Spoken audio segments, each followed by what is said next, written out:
What's up, Simmings? Welcome back to the channel, or welcome if you're new. I'm Nay, I play The Sims.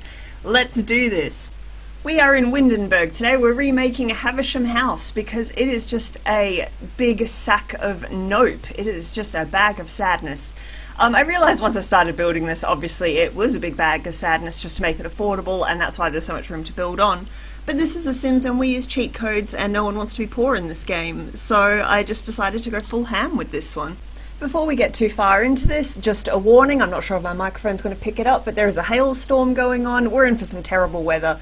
We had the storm of the decade apparently a few days ago when I was last recording and my mic didn't pick it up, so we should be okay, but I have a tin roof and there is ice falling from the sky, so just be aware that if you hear pitter-pattering, that's what that sound is. My idea for the renovation of this cottage was to go sort of romantic, so there's a lot of like dusty pinks, dusty purples, mauves, a nice big fireplace. Apparently there is a fire toggle on and off cheat, which I had no idea. I've just been letting my houses burn down in The Sims.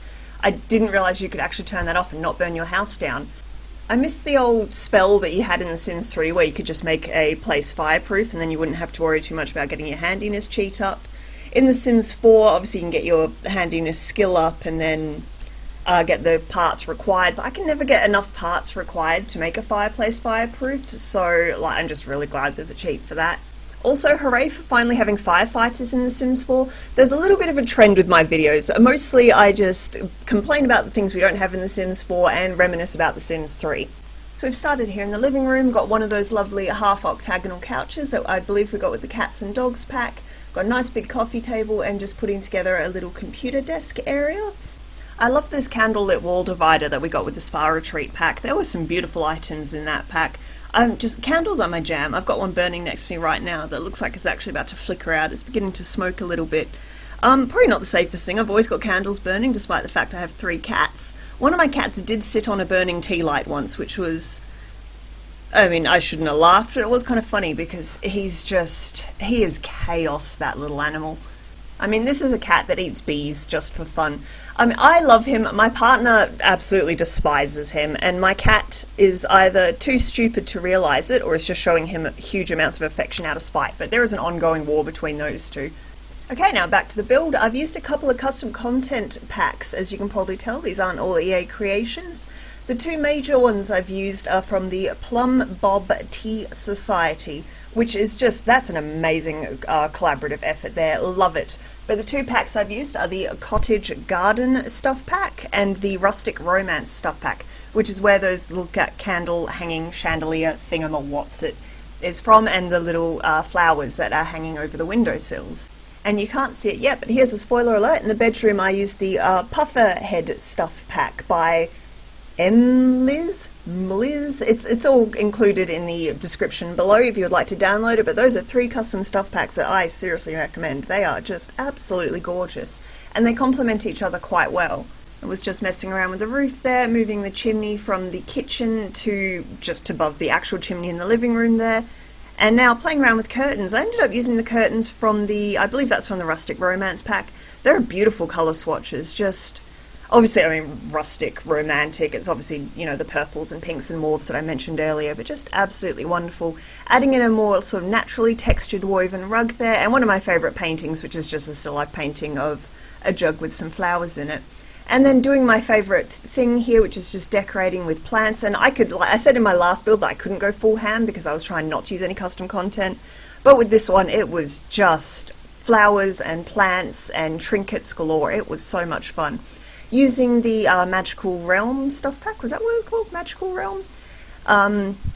Was it a stuff pack? Play pack? Whatever. You can see I'm using the fridge and some other things from the Magical Realm pack, which is another one of my favourite packs. Just really into like witchy and rustic sort of designs. Kitchens are one of my favourite places to decorate. There's just so many bits and bobs and appliances you can add. It's so much fun. I'm just watching out my window right now. There's another hailstorm rolling in. It is dark and scary out there. It's looking pretty serious.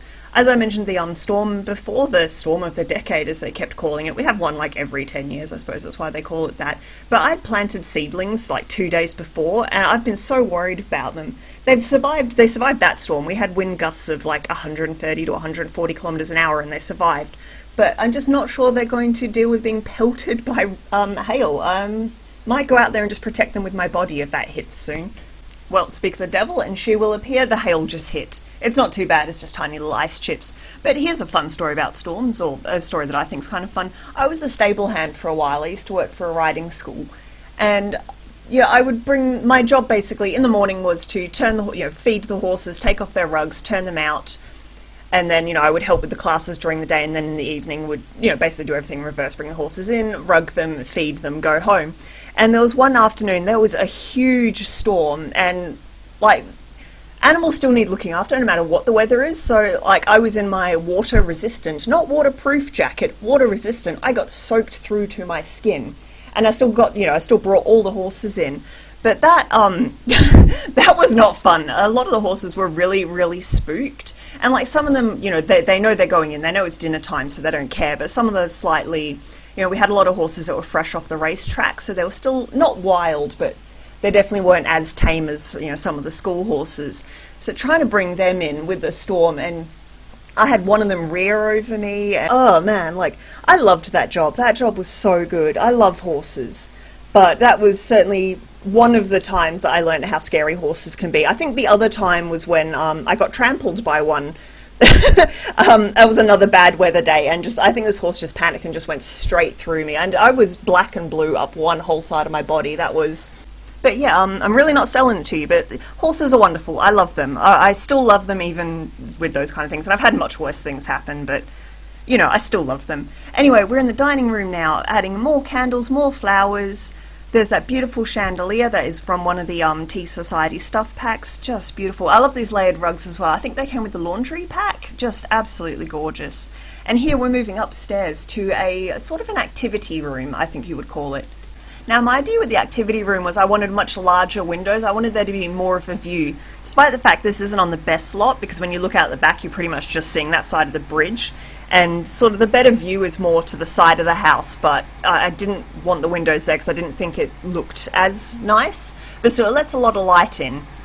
And then so set up a little, is that a baby grand or a grand piano? I'm not a pianist. I don't know anything about pianos. My partner does, but I'm not going to admit to him that I don't know anything.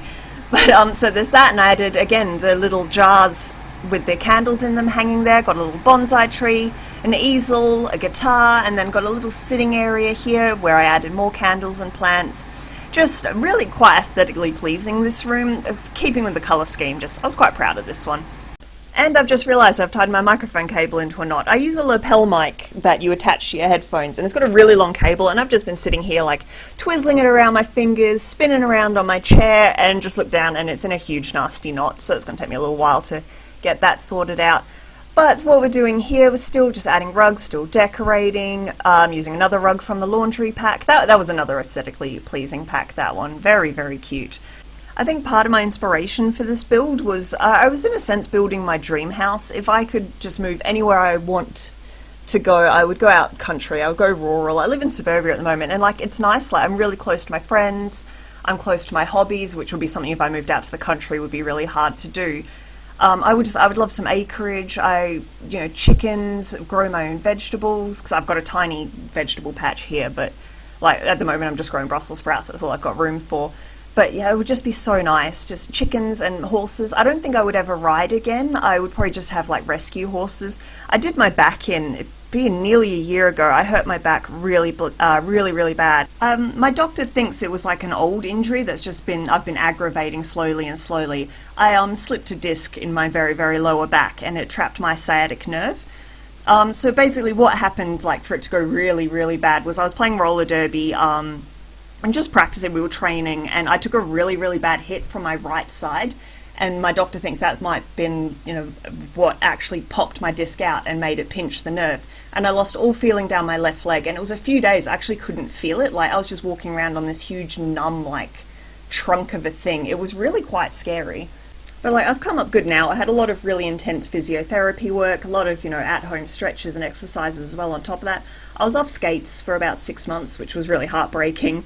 But I got back on for a little bit, and then this whole global pandemic bullshit hit.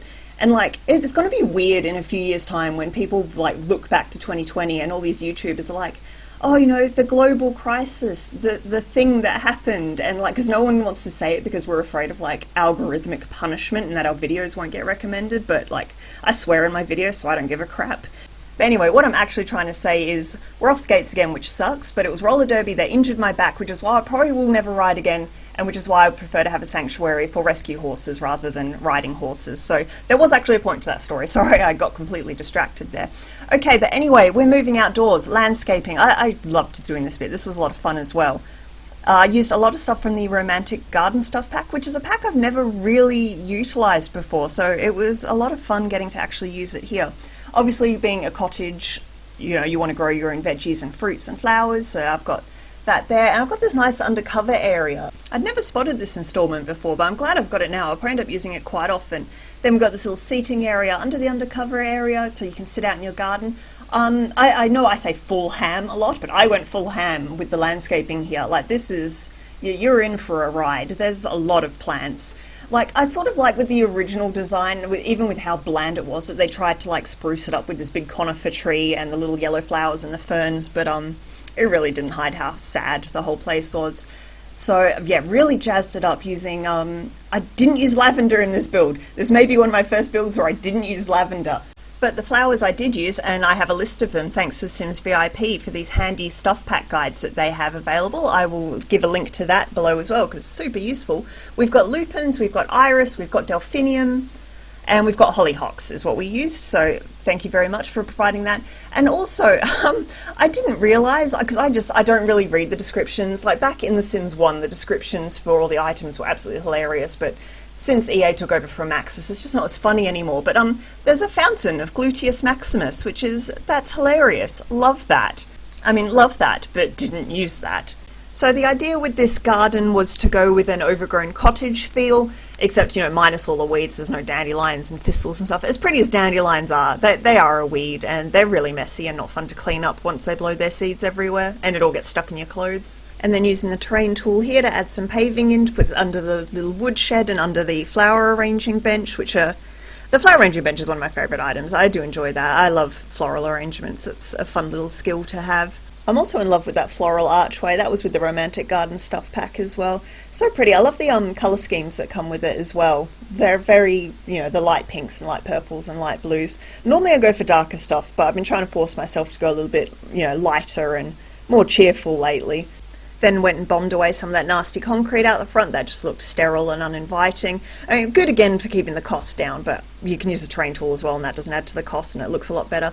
Duplicating more of the plants here, bringing some more of those little round bushes over and the ferns and all those little flowers from the Romantic Stuff pack, and then just went along and recolored some of the windows just to make sure everything, you know, was the same shade of wood, and then adding in more of the, forgot what they were called, Delicium?